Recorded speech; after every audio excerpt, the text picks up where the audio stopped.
Are the Detroit Pistons the worst team in NBA history? Maybe, but if you took every franchise in the NBA and ranked each team by championships, Detroit would rank 6th of all time among all other franchises. The same Pistons that are currently on track to have the worst record in the entire history of the NBA, and the ones that just set the NBA's single season record for the most consecutive losses in a row. The same team that has managed only 2 first-round exits in the past 15 seasons. But regardless of recent results, the Pistons are definitely one of the NBA's most decorated franchises. So then the natural question is, at what point did it all go wrong? I believe that it can all be tracked down to a single trade made on November 3rd, 2008. There are consequences to trading Chauncey Billups. Why? How do you know? How do you know? First, a quick history lesson for those who might have forgotten how good this franchise actually was. Prior to 2009, the team had made the playoffs 21 out of its past 26 seasons. From 83 to 92, the Bad Boys made a playoff run each season, winning 2 championships in the process. After just 3 seasons of rebuilding, Grant Hill was drafted in 1994. Following his rookie year, the man proceeded to single-handedly carry the team to 4 playoff runs out of the next 5 seasons. After Hill was traded, the Bad Boys were reincarnated in the form of the Going to Work era, starting from Ben Wallace. From 01 to 09, they made the playoffs every season, winning 1 ring in the process. So what did the NBA gods have in plan for this storied and respected franchise?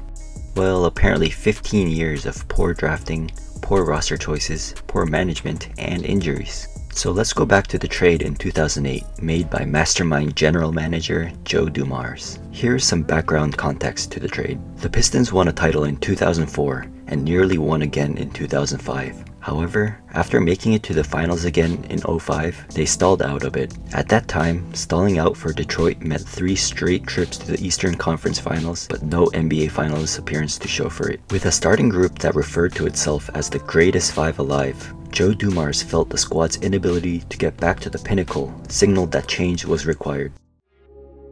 So on that day of November 3rd, the Detroit Pistons officially traded Chauncey Billups and Antonio McDyess to the Denver Nuggets for Allen Iverson. Billups was the second core piece of the 2004 championship team to leave. By trading Billups, it showed that the organization was preparing for a transition to the next phase. Even with AI running the show, it was pretty clear that things were over when the Pistons were swept in the first round of the playoffs by the Cavs after a mediocre 39-43 season. After the season, Iverson signed with the Memphis Grizzlies, while Rasheed Wallace went to the Celtics. Detroit then handed the team over to Rodney Stuckey, the 15th pick in 2007, and made major free agent signings in Ben Gordon and Charlie Villanueva. Major as in financially major, because Gordon made $50 million over 5 years, while Villanueva ended up with about $38 million over 5 years. Given the salary cap in 2009 was just under $58 million, it meant those 2 players were taking up a bit more than 30% of the salary cap. From 2009 until the first season of Stan Van Gundy in 2015, the Pistons never won more than 32 games in a season. Here are some highlights of the integral players of that era. Throughout those years, the Pistons were pretty bad, but not bad or lucky enough to secure a top 5 pick in the NBA draft. However, I still want you to take a look at their draft picks. Detroit's first round picks from 2009 to 2015 were Austin Daye with the 15th pick in the 2009 draft, Greg Monroe with the 7th pick in the 2010 draft, Brandon Knight with the 8th pick in the 2011 draft, Andre Drummond with the 9th pick in the 2012 draft, Kentavious Caldwell-Pope with the 8th pick in the 2013 draft, and Stanley Johnson with the 7th pick in the 2015 draft. 4 out of those 6 picks were either out of the NBA or on their way out by the age of 28.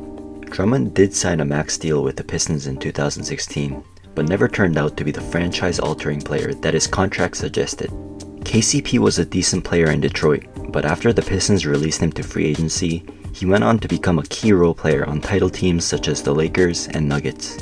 To give them some credit, they did manage to draft 2 gems in the second round by selecting Chris Middleton in 2012 and Spencer Dinwiddie in 2014. However, they grew impatient and ended up moving both of them. Chris was traded to the Bucks only after his rookie season. Meanwhile, Spencer ended up being traded in 2016 for Cameron Bairstow.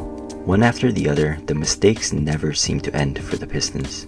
To be fair to Detroit, the future did slowly begin to look a bit brighter early on in Van Gundy's tenure as team president and coach. At the trade deadline of the 2014-15 season, the Pistons landed Reggie Jackson from the Oklahoma City Thunder in a 3-team trade. Reggie earned the opportunity to run the show in Detroit, and it seemed worthwhile for both sides. Although Detroit missed the playoffs in 2015, Jackson looked promising, averaging almost 18-9 on mediocre efficiency. In the summer of 2015, Detroit traded for Marcus Morris to help round out its starting roster. At the trade deadline of that season, they then added 23-year-old Tobias Harris to their core. They proceeded to have their first winning season by going 44-38 since 2007 and made the playoffs for the first time since the 2009 postseason. Although every game was pretty competitive, they were eventually swept by LeBron and the Cavs. After the salary cap spike in 2016, the cracks started to show in Van Gundy's roster. The Pistons signed John Lure to a 4-year, $42 million contract, then Langston Galloway to a 3-year, $21 million contract, and finally, Boban Marjanovic with the same deal as Galloway. Those three, along with Harris, Johnson, and Morris, along with Jackson's 5-year, $80 million contract and Drummond's max, meant that Detroit had locked their fate for the foreseeable future. That season would be the final time that the Pistons played at the Palace of Auburn Hills. In the next season, the Pistons initially started off on fire with a healthy Jackson, going 14-16 through their first 20 games. They were then immediately grounded with a 7-game losing streak, and then a few weeks later, things proceeded to get worse after Jackson suffered a grade 3 ankle sprain, sidelining him for 3 months.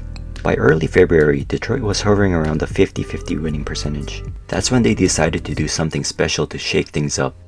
That past summer, Blake Griffin had signed a 5-year, $173 million contract to stay with the LA Clippers. The Pistons, desperate to be playoff contenders, were one of the few, if not the only team interested in the injury-prone 28-year-old. They traded away Harris, Avery Bradley, Marjanovic, and a first-round pick in exchange for Griffin. Any flexibility the team had was surrendered as an all-in on the Jackson-Drummond-Griffin core to be playoff regulars. Although Blake came to Detroit and played quite well to close the season, the loss of Jackson was too much for the Pistons to overcome. By the time Reggie came back, Detroit was 31-39 and pretty much out of the playoff picture. Things never improved for Stan as the team proceeded to go 37-45 and 39-43 over the next 2 seasons, missing the playoffs for both years. After missing the playoffs for the second straight year, Van Gundy and Detroit decided to part ways. He was replaced by Dwane Casey, who had just won the Coach of the Year award after getting fired by the Raptors. Ed Stefanski took over the Pistons front office as president. It was officially the end of the Stan Van Gundy era. Other than Stanley Johnson, the Pistons' first-round draft picks during those years were Henry Ellenson with the 18th pick in the 2016 draft, Luke Kennard with the 12th pick in the 2017 draft, and last but not least, the 2018th pick that Detroit sent to the Clippers as a part of the Griffin trade ended up becoming Miles Bridges, who was then traded to the Hornets in exchange for the NBA's next superstar, Shai Gilgeous-Alexander. It arguably took the best season of Griffin's career for Detroit to squeeze into the playoffs on the last day of the regular season.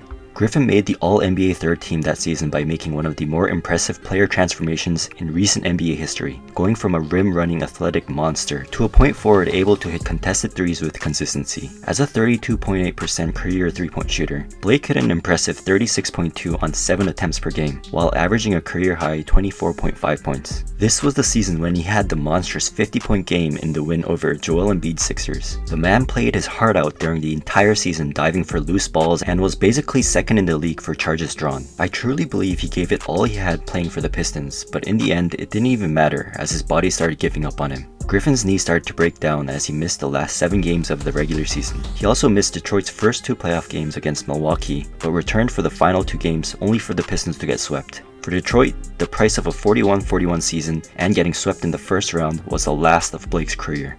In the following season, Griffin missed 14 of the team's first 32 games due to the effects of the knee injury from the past season, and even when he did play, he was never the same player. Griffin eventually elected to get surgery in January and missed the rest of the season. It was clear that the Jackson-Griffin-Drummond core was officially over, and during the February trade deadline of that season, the Pistons officially kicked off the rebuild.